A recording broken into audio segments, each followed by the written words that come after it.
Buenos días, hermanos. Qué privilegio el mío estar acá en medio de ustedes. Cuando confirmamos que íbamos a poder estar aprovechando el viaje a Brasil, de regreso me vine con Ale.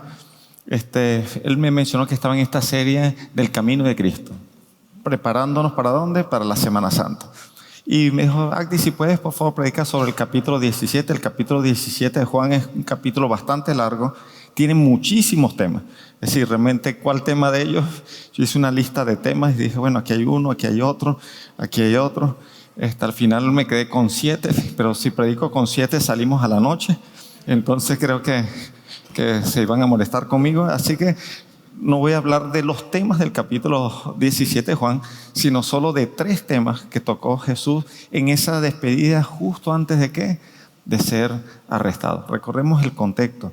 Jesús está en esa última reunión prácticamente con sus discípulos, tratando de darle las máximas instrucciones, cada detalle, despidiéndose, tengan cuidado de esto, hagan esto, pero hay cosas que fueron, yo creo que muy íntimas de Jesús. ¿Con quién? Con sus discípulos. Así que no vamos a hablar de todos los temas de Juan 17, pero sí podemos mencionar de 3 poderosos temas que Jesús habló con sus discípulos. El primero, y quiero que nos ubiquemos en el primero, tiene que ver que Jesús oró, vamos a tomarlo en forma personal. Imagínense que es Jesús hablando con nosotros como discípulos. Y entre las enseñanzas que Él le dice, imagínense que Él nos diga, yo voy a interceder por ustedes. Miren qué poderosa palabra, ¿no? Jesús diciéndonos, yo intercedo por ustedes. Me van a pasar cosas, ustedes no lo van a entender al principio, pero yo quiero que no se les olvide. Y estos son 3 temas que quiero que entendamos que el Señor le da un énfasis. Dice, yo quiero que no se les olvide que yo, y en este caso se refiere a Él mismo, está diciendo, yo intercedo por ustedes. Vamos a ver algunos versículos de esa expresión, yo intercedo por los que creen en mi nombre, básicamente, porque no solamente era ese grupito que estaba allí, sino lo extendía a otros que ya habían creído. Inclusive esa afirmación llega hasta nuestros días, donde yo, Abdi Pereira, puedo decir que el Señor ora por mí. Ustedes se imaginen ese privilegio de saber, hagan un ejercicio imaginario, que el Señor Jesús esté en este lugar, se me acerca y dice, Agdi, yo quiero orar por ti. Y me pone la mano, pero eso lo dice la Biblia. ¿Qué Él qué hizo? Oró por mí. Vamos a ver algunos versículos de ese capítulo. El versículo 9, el 11, dice, ya lo puedo leer, no, lo leo aquí. Por esa misma palabra, no, primero en el mismo Juan, el versículo 9, 11, dice, mi oración no es por el mundo, sino por los que me has dado, porque te pertenece. Algo interesante de la oración. Normalmente cuando nosotros pedimos oración los unos por los otros, pedimos oración ¿por qué? Por las cosas. Mire, pastor, oré por mí, por el carro mío que está fallando, tiene el arranque malo. Bueno, dedicamos gran parte de nuestras oraciones ¿a qué? A las cosas, ¿cierto? Por lo material. Jesús no invirtió tiempo allí. Es más, ni siquiera oró por el mundo en forma general. Dice, voy a orar ¿por quién? Por los míos, por los que creen en mí. Algo semejante a las oraciones de Pablo, por lo menos en Efesios capítulo 1, Efesios capítulo 3, oraba por la iglesia y no oraba por el local, no oraba por la pantalla nueva, por el nuevo videobeam, por el equipo de sonido, ni por los instrumentos, oraba por la gente. Decía, que el Señor te pido que le abra los ojos espirituales para que puedan entender, comprender tu voluntad. Colosenses capítulo 1, del 9 en adelante, también hay una oración preciosa de Pablo orando por los hermanos de Colosa. Y no oraba por lo material, oraba principalmente por las personas. Y eso es parte de lo que vemos aquí, Jesús orando en ese texto, no por el mundo, no por las cosas como tal, sino ¿por quién? Por las personas. Sigue el versículo 11. Ahora me voy del mundo, ellos se quedan en este mundo, pero yo voy a ti, Padre Santo. Tú me has dado tu nombre. Ahora protégelos con el poder de tu nombre para que estén unidos como lo estamos nosotros. El Señor oró por protección también. Fíjense ese privilegio que tenemos nosotros, saber que Jesús oró por mí. ¿Por qué? Por protección, por cuidado. Y protección en todos los sentidos.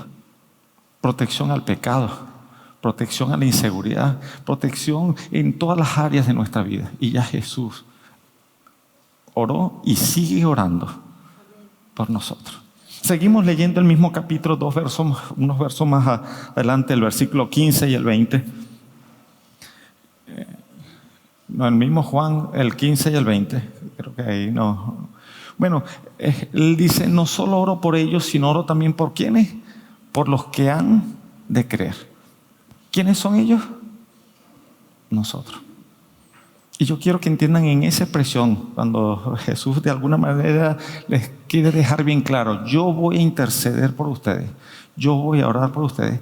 El Señor nos dice hoy, Jesús personalmente dice, yo estoy orando por ti. Usted se acuesta a dormir y el Señor pasa toda la noche orando por ti. Es un privilegio, es una bendición que tenemos quienes, cada uno de nosotros. Entonces, a veces nos sentimos de alegría cuando tenemos un motivo de oración, lo compartimos con la iglesia y la iglesia en pleno empieza a orar por nuestra situación, ¿verdad?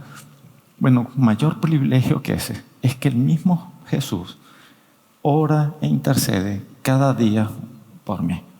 Entonces, el primer tema, para ir cerrando el primer tema, tiene que ver con que Jesús nos dice, yo intercedo por los que creen en mi nombre. El hecho de creer en Jesús, a partir de ese momento tengo la bendición de que Él personalmente ora por mí. Vamos a ver un segundo tema. Y está ahora sí en Juan 21 al 23, que tiene que ver, el Señor les dice a sus discípulos, mire, otro tema importante que les quiero decir antes que yo me vaya, antes que pase a la cruz, a sufrir todo aquello, es que yo quiero que sean uno en mí. Tiene que ver con el tema de la unidad del pueblo de Dios. Es interesante que dice, uno en mí. A veces pensamos que la unidad de la iglesia es unos con otros. Y pensamos en la unidad de la iglesia en que estar todos juntos. Es más que unidad, pensamos en uniformidad. Pensamos en que seamos igualitos unos con otros. Y ese no es el deseo de Dios. El deseo de Dios es que seamos uno en Él, uno con Él. Como de repente una planta, una vid, ustedes pueden ver las hojas que somos cada uno de nosotros. La idea no es juntar todas las hojas y amontonarlas, sino lo que el Señor quiere es que cada hoja esté conectada ¿con qué? Con la planta, que es Él. Si arrancamos todas las hojas realmente no sirve de nada. Más bien se seca. Ahora, lo importante es que veamos ese viñedo hermoso, verde, pero que cada hoja esté ¿qué? Conectada a Él. Cuando Él dice uno en mí, significa que ustedes aquí en Chile y yo en Venezuela seamos uno. ¿En qué? En propósito. Uno en relación con Dios. Uno en lo que hacemos. Aunque estemos en lugares diferentes, ustedes estén aquí predicando, anunciando el mensaje de salvación, discipulando, ayudando a otros. ¿Y yo en Venezuela qué debería estar haciendo? Exactamente lo mismo. Y entonces somos ¿qué cosa? Uno. Pero a veces pensamos en la unidad más bien en algo para hacernos de un nombre. Eso es una costumbre del ser humano. Eso lo vemos desde el Génesis capítulo 9, cuando la Torre de Babel, el versículo 6 específicamente, hacía una mención de que Dios dice que al ver al pueblo unido, dijo, la unidad produce un poder tan especial que nada lo va a detener, dijo el mismo Señor. Por eso entonces Él bajó ¿a qué? A confundir y dio las lenguas como tal. Pero vemos que la gente naturalmente entiende la unidad como un propósito, pero normalmente ese propósito de unidad humana es contrario ¿a quién? Al Señor. Porque esa unidad lo que busca es que exaltar, así como los de la Torre de Babel, que su expresión era hagámonos de un nombre. Eso era, hacer algo grande, algo muy pero muy grande que la gente pueda ver. Lo que el Señor quiere no es tanto lo grande, sino que sean uno ¿con quién? Conmigo, uno con Cristo. Entonces, en este segundo tema que dice, yo quiero que sean unos en mí, vamos a leer nuevamente Juan el 21 al 23. Dice, te pido que todos sean uno, así como tú y yo somos uno. Es decir, como tú estás en mí, Padre, y yo estoy en ti, y que ellos estén en nosotros para que el mundo crea que tú me enviaste. Si la unidad tiene que ver con qué, con que Jesús esté ¿dónde? En tu corazón. Y en tu mente permanezca ¿qué cosa? Él. Que nuestro día a día, nuestros pensamientos permanezcan ¿en qué cosa? En el Señor. Eso es la verdadera unidad. Sigue diciendo el pasaje más adelante: les he dado la gloria que tú me diste para que sean uno como nosotros somos uno. Yo estoy en ellos y tú estás en mí, que gocen de una unidad tan perfecta que el mundo sepa que tú me enviaste y que los amas tanto como me amas a mí. Eso significa que una persona tal vez no te conozca, pero al hablar contigo te diga: tú eres cristiano. ¿Pero por qué tenés el logotipo de la iglesia en la camisa? No, es que al hablar dices que te parece a un cristiano que yo conocí, tal vez sea un extranjero en otro país, no importa. ¿Por qué? Porque somos uno. Tal vez tengamos color de piel diferente, peinados diferentes, alturas diferentes, nacionalidades diferentes. Pero al vernos dice: tú tienes que ser cristiano. Por la forma en que habla, por la forma en que actúa. ¿Y qué es lo que va a marcar la diferencia? Que el Señor está ¿dónde? Dentro de nosotros. Pablo, en la carta de Efesios, capítulo 4, hacía hincapié pidiéndole a los hermanos de Efeso que hicieran un esfuerzo en eso y decían: hagan todo lo posible por mantenerse unidos. ¿Pero unidos en qué? En reuniones, no, eso es también, pero no es el énfasis. Unidos en el Espíritu. Unidos en el Espíritu y enlazados mediante la paz. La verdadera unidad del pueblo de Dios no es solamente en la reunión, es que por donde estemos y donde estemos haciendo exactamente ¿qué? Lo mismo, comportándonos igual, clamando a Dios, buscándole día a día, y que Él en nosotros se refleje. Una expresión interesante de Génesis 1, cuando Dios crea al hombre, dice: hagamos a nuestra imagen. ¿Qué significa eso de imagen? Es que la creación entera, al ver al ser humano, debería ver ¿qué cosa? El rostro de Dios reflejado. La verdadera unidad en el Señor es que la gente, al verte a ti, debería ver ¿qué cosa? El rostro de Jesús. De ahí el nombre de cristiano. Era un nombre despectivo, porque se parecen pequeños cristos caminando por ahí. Eso fue en Antioquía que le empezaron a dar ese título. Amén, que hoy día nos sigan llamando cristianos. ¿Por qué? Porque nos parecemos ¿a quién? A Cristo. Quisiera terminar con un texto que tal vez pocos conocen, pero haciendo hincapié en que el énfasis no tiene que ver con grandes cosas para el Señor, sino más bien ser como el Señor. En el libro de Isaías, el capítulo 66, hay un pasaje, el contexto es otro. El contexto era que el templo de Jerusalén estaba destruido, se había construido un templo en Samaria, entonces los judíos necesitaban urgente construir, pero no para agradar a Dios, sino porque estaban compitiendo con el otro templo. Entonces era una motivación incorrecta lo que estaba allí. Y entonces Dios le dice esta palabra interesante: el cielo es mi trono y la tierra es el estrado de mis pies. ¿Podría acaso construirme un templo tan bueno como este? Si a veces pretendemos hacerle algo grande para Dios. Es decir, imagínense si todo el pueblo cristiano chileno se reúne en un lugar. Ponemos 500,000 cristianos y levantamos nuestras manos y pegamos un gloria a Dios. Decimos: el Señor se va a sentir así. ¡Wow! Usted dice: eso a mí no me impresiona. Ustedes quieren ver un local grande donde yo moro. Ustedes han visto un local gigante. Bueno, vean todo el cielo y la tierra me sirve para sacudirme los polvos de los zapatos. Ustedes pueden hacer algo más grande que eso. Si no pueden hacer, no me van a impresionar. Eso no impresiona a Dios. A veces pensamos que las grandes cosas lo impresionan. Ahora miren lo que sí impresiona a Dios. Sigue diciendo esto: podrían construirme un lugar de descanso así tan grande como el que yo hice. Con mis manos hice tanto el cielo como la tierra. Son míos con todo lo que hay en ellos. Yo, el Señor, he hablado. Pero miren el versículo 2. Bendeciré a los que tienen un corazón humilde y arrepentido, y a los que tiemblan a mi palabra. Otra versión dice: pero miraré de cerca. Me llama la atención, me impresiona un corazón humilde. ¿Usted quiere llamar la atención de Dios? Sea como Él. Jesús dijo: aprended de mí que soy ¿qué? Manso y humilde. Eso sí hace que Él come y se pare el coro del cielo y ya hagan silencio que quiero escuchar a este. Eso sí lo impresiona a Él. No las cosas que humanamente parecen grandes. Es lo que es importante para Él. Así que el segundo tema que Él presenta es que yo quiero que ustedes estén unidos a mí. Ese fue el tema que Jesús le dio en esa despedida a sus discípulos. Pero vamos a un tercer tema que Él toma allí. El primero, ¿cuál era? ¿Lo recuerdan? Yo voy a orar, yo voy a interceder por ustedes. El segundo, ¿qué? Yo quiero que estén unidos a mí. Y ahora el tercero, y es algo increíble porque nos habla del futuro.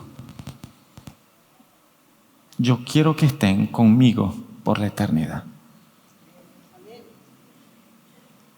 No solamente es que digan, bueno, yo le voy a preparar un lugar allá y cuando lleguen, sí, yo quiero que vengan, imagínense a un extranjero, sí, yo quiero que vengas aquí en Chile y yo te ayudo aquí a instalarte. No, estoy diciendo, yo quiero que estés conmigo.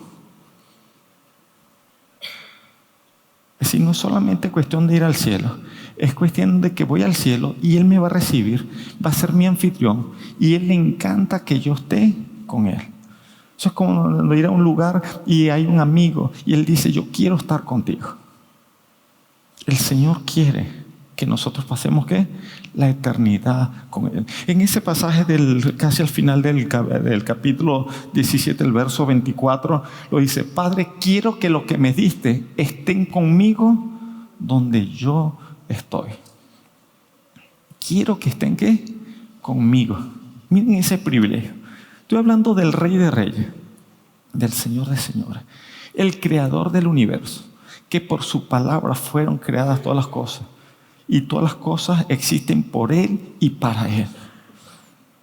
Él quiere que yo, un simple mortal, que pocas personas se saben mi nombre,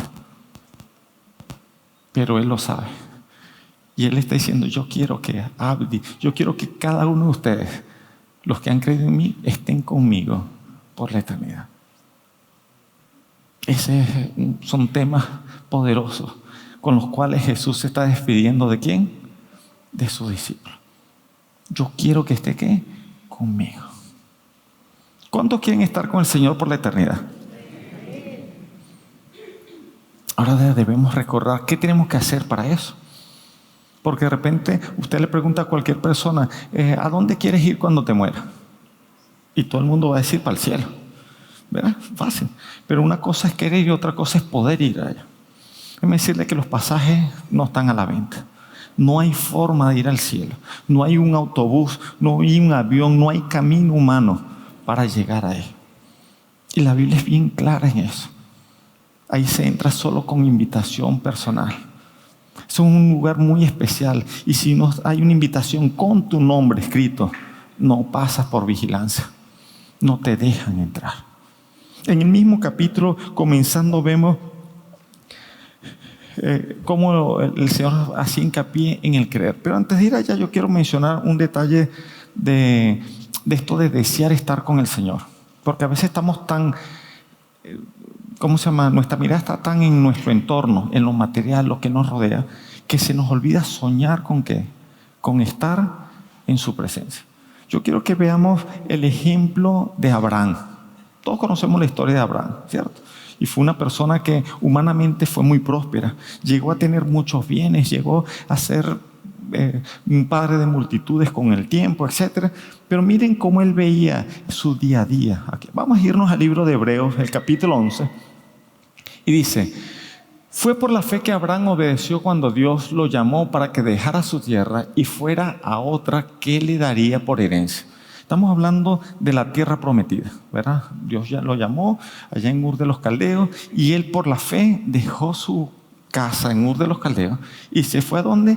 A la tierra prometida, un lugar que Dios le daría por herencia. Parecido al lugar que Dios ha prometido para cada uno de nosotros, donde Él dice que en la casa de mi Padre muchas moradas hay, voy pues a preparar un lugar. O sea, a veces estamos pensando en la herencia que Dios nos tiene preparada. Pero muchos están pensando en esa herencia aquí en la tierra. Vean, en el caso de Abraham, él no estaba pensando en la herencia aquí en la tierra. Él llegó, hizo toda esa caminata, llegó a la tierra prometida, la que es la región hoy día del territorio de Israel. Y él dice, Señor, esto está muy bonito, pero este no es el lugar de mi herencia eterna. Miren cómo sigue diciendo el pasaje. Se fue sin saber a dónde iba. Incluso cuando llegó a la tierra que Dios le había prometido, vivió allí por la fe, pues era como un extranjero que vive en carpa. Y es interesante esta expresión. En el original dice que por la fe, por saber que él es extranjero, él vivió en carpas a propósito. Tanto Abraham, Isaac y Jacob tenían muchísimo dinero y ellos no construyeron casa porque dijeron, aquí somos ¿qué? Extranjeros y peregrinos. Es un dato interesante. Esto es un ratico que yo voy a estar acá. Entonces, ¿para qué voy a invertir tanto si ya me voy? ¿Para qué? Y esa era su mentalidad de tanto de Abraham, de Isaac y de Jacob. Eso a mí me llama la atención.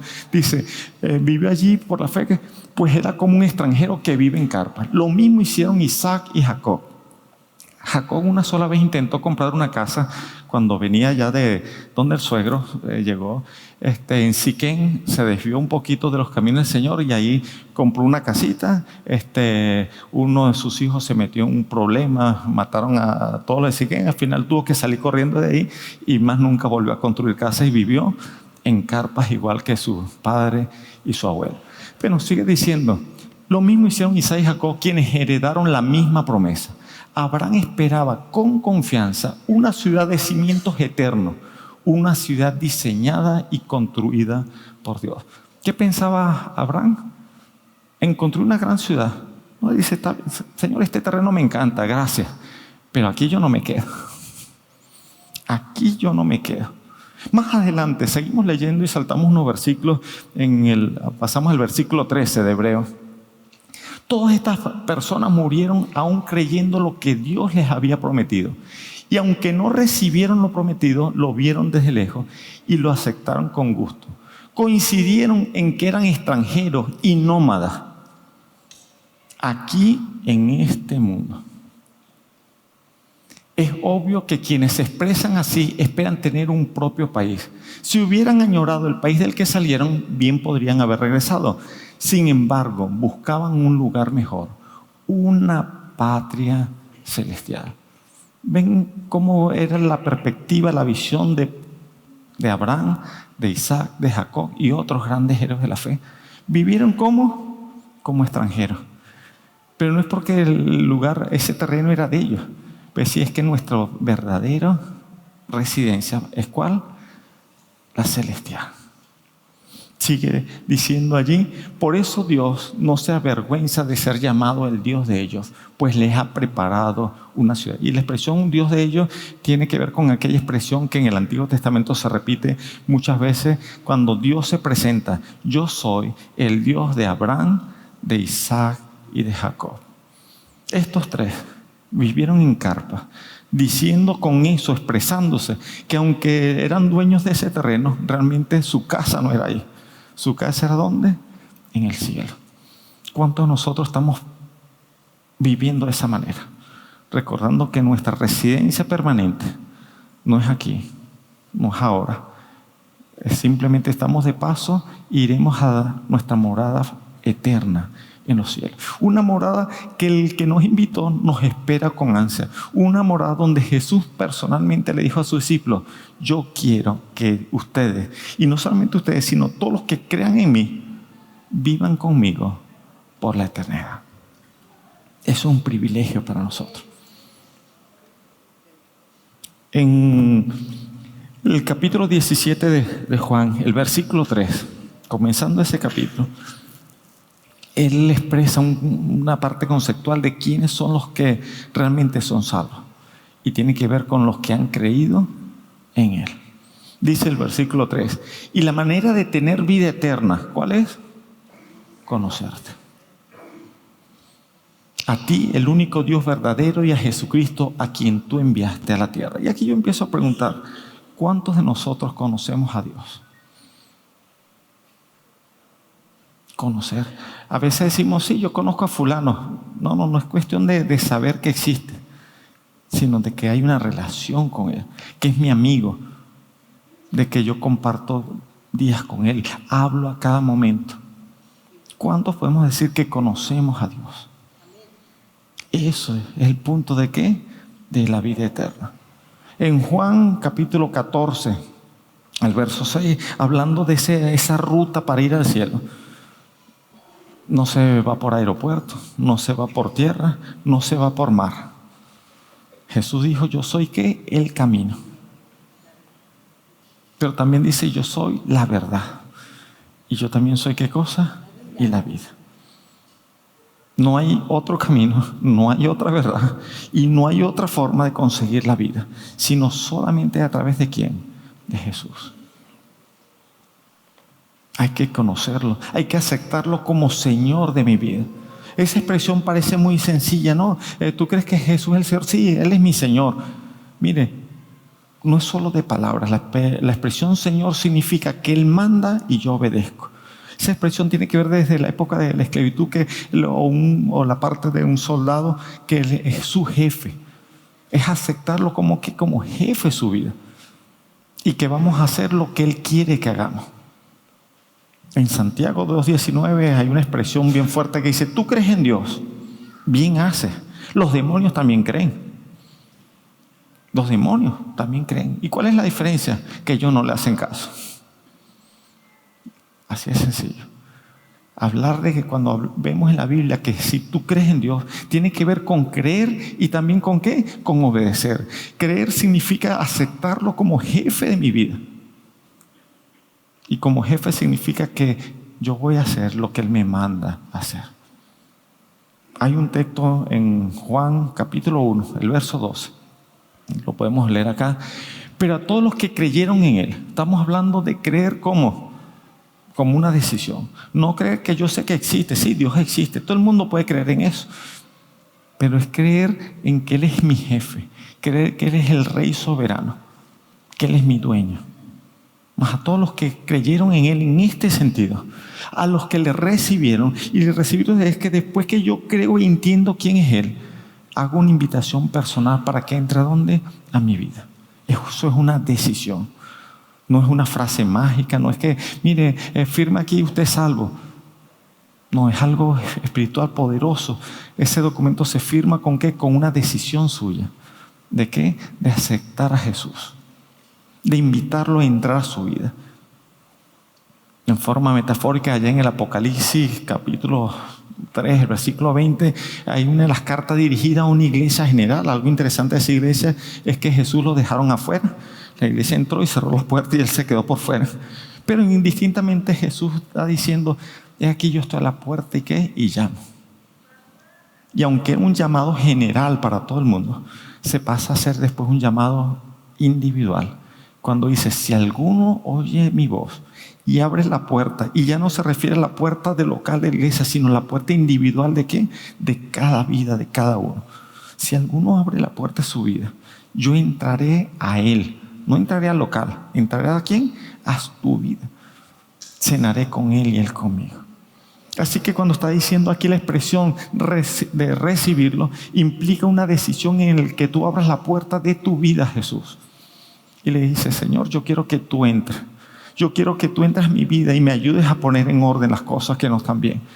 Yo quiero invitarte a que tomes el control de mi vida. Es abrir la puerta. Algo interesante. Dios es todopoderoso. Dios tiene poder para tumbar la puerta.